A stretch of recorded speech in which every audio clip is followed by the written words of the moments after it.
Hi there. I think when we're digging out weeds, it's important to know how a weed grows so that you know how to best remove it, because everybody thinks that digging out weeds by their roots is always the best.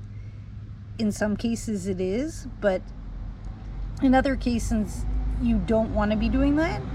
So I'm just going to show you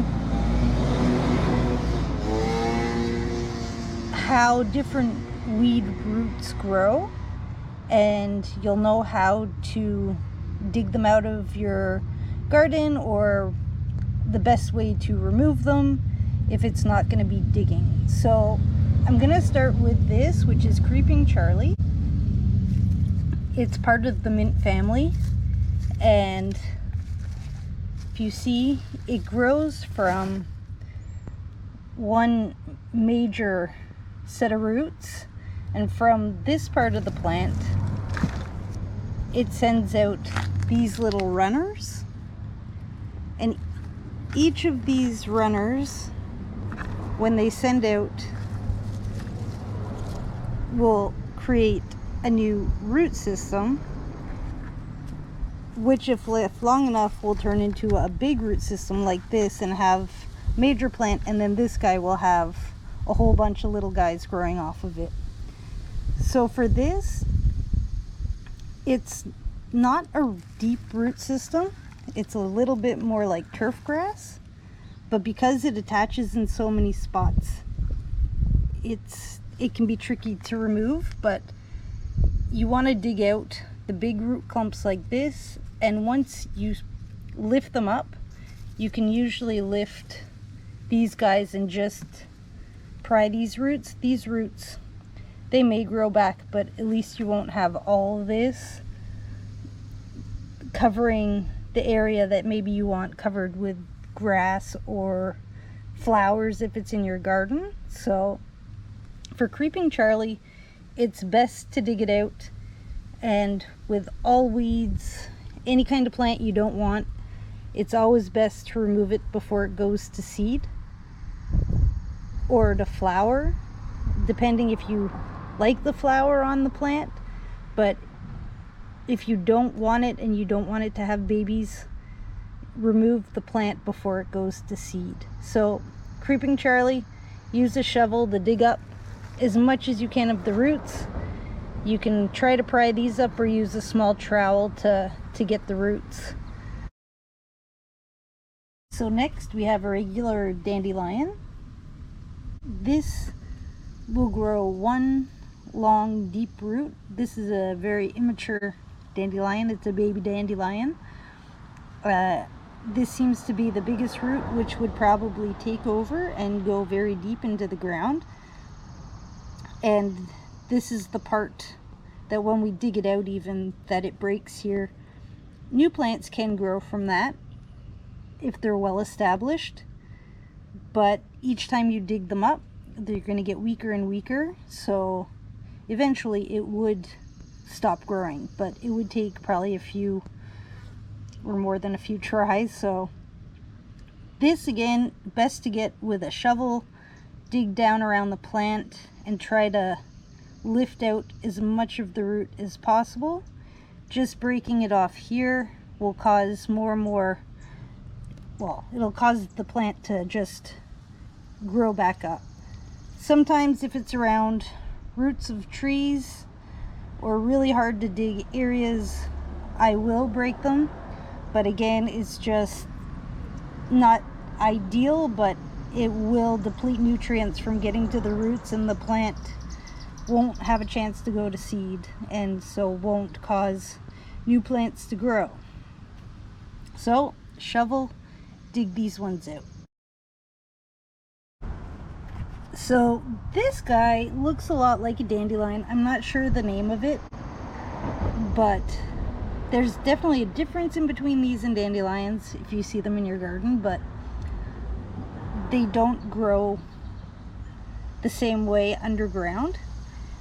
These ones send out one long root, which is attached to another root that travels horizontally underground This one I sort of just made up, but it would look something like this. It grows, grows, grows, and then another plant would shoot off. So this one, I removed a plant from here when I was gardening. I just broke it off at the, but you see, this is what happens. A new one grew along the stem. And even if I had left this one would still pop up. So you'll get more and more and more. Just by removing one doesn't mean a new one's going to pop up. New ones will pop up even if the original one's there. So for this, it's best to dig deep and try to get this part of the root system. And if you manage to get it, you can pull on this part and you'll see a whole string of these boop, boop, boop, come all the way up through a garden. And that's very satisfying as a gardener to see that. I love when you can just pull and they go boop, boop, boop. So anyway, this root system is a little trickier than a dandelion, but still they can be dug up and disposed of like a regular weed. They're invasive, but they'll die back in a compost system. So this is some random baby tree growing. I'm not sure of the species. I just wanted to show you. I did break some of the roots pulling it out, but these pull out pretty easily. They can be in the ground anchored in, so you do have to give them a little force even at this little size. And until they get, you can still pull them when they're maybe 1.5 feet tall, sticking out of the ground, but they do require some good tugs usually to get out at that size. This size, if you see them growing, you can just grab somewhere on the stem and boop, and they pull out very easily and shouldn't grow back from just any little roots that would be left after removal like this. They would have had little hairs down here, but I don't think a tree will grow back from that. So baby trees are pretty easy to just pull out, or you can use a little trowel if you prefer, but definitely try to get as much as the root as you can.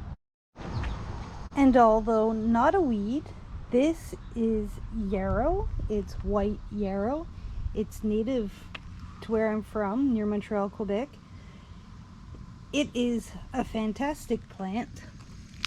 It smells wonderful. It gets sort of an umbrella of flowers, and it's very hardy, so it doesn't die back in, well, it doesn't die in the winter. It'll keep popping up every year and get stronger and stronger.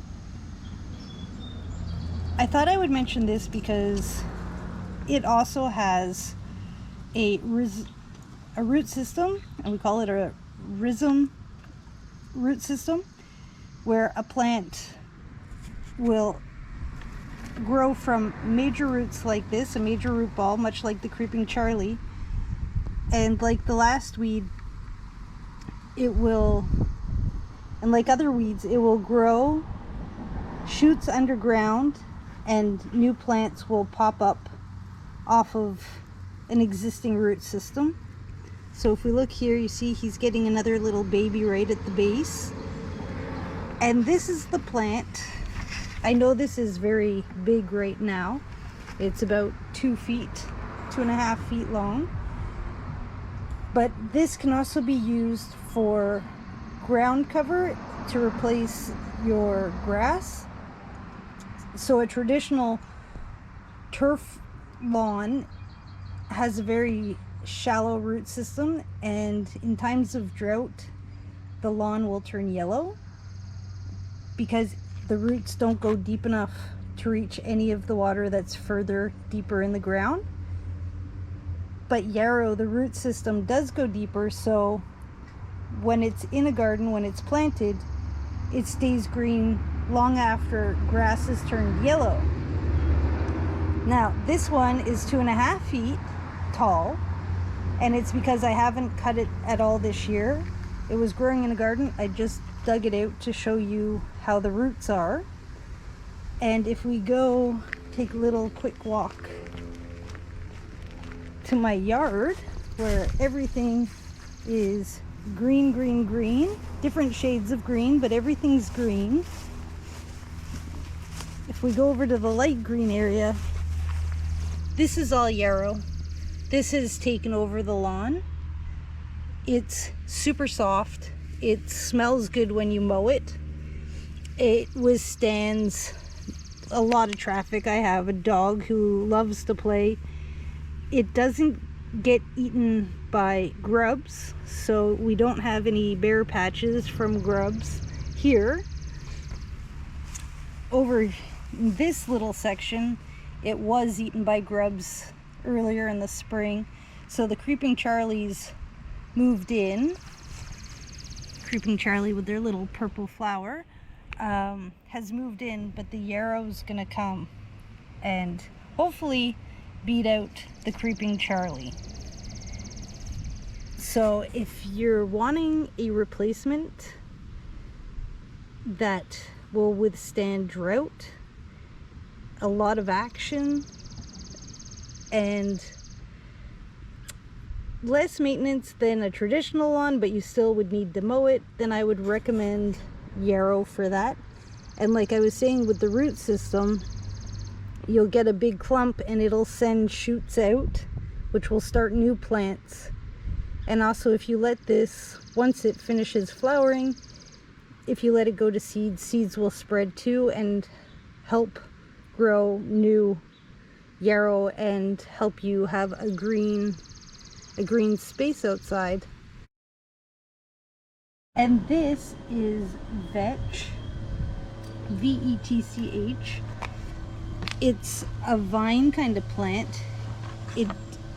It's good for certain situations, but not in ornamental gardens or maybe your vegetable gardens so much, because it will grow up your plants and sort of tie them together, and it can shield, if it gets thick enough, it'll shield the good plants from getting enough sunlight. So these ones also have rhizome type roots where they grow along underground, and they have a root that will go down into the ground to get water and nutrients, and it also has a root that will grow this way horizontal under the ground where new plants will grow from. So this part would be a new little branch at the bottom of the plant, not so much a plant growing off the root system, but like over here, this one, it has the leaves, and this is an older plant that I would have pulled off maybe last week. So for this kind of plant, you want to break it right at the base where it's growing from the soil. So instead of digging this guy and try to get a root system that is probably crazy underground, you want to break it off right where it meets the soil. Level as flush as you can, maybe go a little bit deeper, but if you come along to here and break this, then this will create a new plant, and this little shoot, which would be separate, could send up two, and then that would just keep growing and expanding. Vetch does do nice things. It's a nitrogen fixer, so it helps your nitrogen levels in the soil. So it's not a horrible plant, but like I said, it shouldn't really be in your ornamental bed, because if you miss it and you don't catch it before it goes to seed, that too can increase the population of this plant. And if it grows up around your ornamental flowers, then they may not get enough sunlight to grow as strong as they should. So this is a good plant for farming, maybe a cover crop where you plant seeds, you let them grow. These help fix the nitrogen in the soil, and once they get to be a certain size or it's time to harvest, all of this will get cut back and mulched into the soil, and all these leaves will disintegrate and get used by the soil to create new nutrients. So it does have a place. Weeds, all weeds have a place, I think. I'm not always sure what they are, like poison ivy, but I'm sure there's a good positive reason that we could think that it's there. But so beneficial in some places, but maybe not your garden. And like I said, try to snap it at the base where it meets the soil so that you deplete the root system of getting more nutrients and more energy to grow stronger. So vetch, cut it right at the soil level. And here we have a strawberry plant, which again has a different way of spreading plants about. We have the main plant, which would have a big root system. I got this out of a pathway, so, but the roots do not go very deep. They're a little bit like your turf grass and only go down a few inches maybe underground. And instead of like the yarrow or a raspberry plant or vetch, bindweed, any of those which have roots that go underground and shoot plants up, strawberry plants have runners that go on top of the ground, and a new little plant like this will, see how it has a root. So this little root will grow and grow and grow and eventually be the size of that and send out more runners. And each of these little plants, so here again you've got a root, this guy, we've got a root. So these are very easy to pull up and give you a very good idea of how a root system, a rhizomatous root system, would work underground. This would be buried and little plants would pop up. So if you cut it here, new plants usually off of rhizomatous root system will, you cut it here, it'll shoot. But here we can just pull these above ground and just follow them as they go along and just keep pulling up. So you can dig, you can pull, and strawberry plants should come out pretty easily compared to something with a root system underground like raspberries or bindweed or, like I said, vetch. This is crabgrass. It sort of grows flatter than regular grass. It would sit on the earth and this spreads out. And the roots underground are quite fibrous and create kind of a dense mat. Unless you've tried pulling this out, it's hard to explain, but if I'm removing grass this size from a regular garden, I can just boop, boop, boop, boop, and pull it up. But these roots really grasp into the earth, and so if I just pull up on them, they break right at the where it's going into the ground, and these will resprout. So you usually want to loosen the ground around the area you're working and either use a shovel to dig it up, shake out the earth, or you want to loosen the earth around them and get your hand under the root ball and just sort of scoop it up and shake out the earth. But you can't just pull this out. It's a real pain in the butt compared to different other varieties of grasses that may grow. This is a flower for crabgrass. Kind of looks like a little bushy raccoon tail or something. Very pretty, but all of those little grains, it's a little blurry, but all the little grains in there will harden up and they'll ripen into little seeds that will germinate and spread. So before it turns to this, you want to cut it back or remove it. I'm not sure the type of grass that this is. It makes seeds that look more like oats, and I just wanted to show the different root system. See, these go much longer into the ground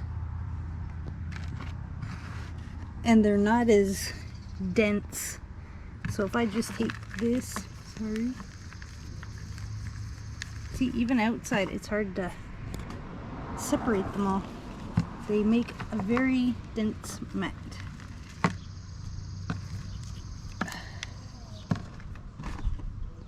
So if you look at the way that the roots come out of the bottom, it's different. This creates a dense root that's very hard to pull out. This, when they're a little bit smaller than this, you can just pluck these out. You would want to dig a little bit, but you wouldn't have to dig anywhere as much as you do for crabgrass. So I think it's important that you know how plants grow, to know how you can best remove them from your garden. You can't treat all weeds, all plants the same, because they do not grow the same, and if you're trying to diminish the population that's growing in your gardens, you should know how to best remove them so that you have success. Because if you don't have success in the garden, it can get frustrating and maybe you won't continue. But there's quite a few little tips and tricks that I've learned over the years and that I pay attention to that make jobs a little bit easier, that I'm happy to share with other people. And even something as simple as knowing the way two different species of grass grows can make your weeding jobs a lot easier.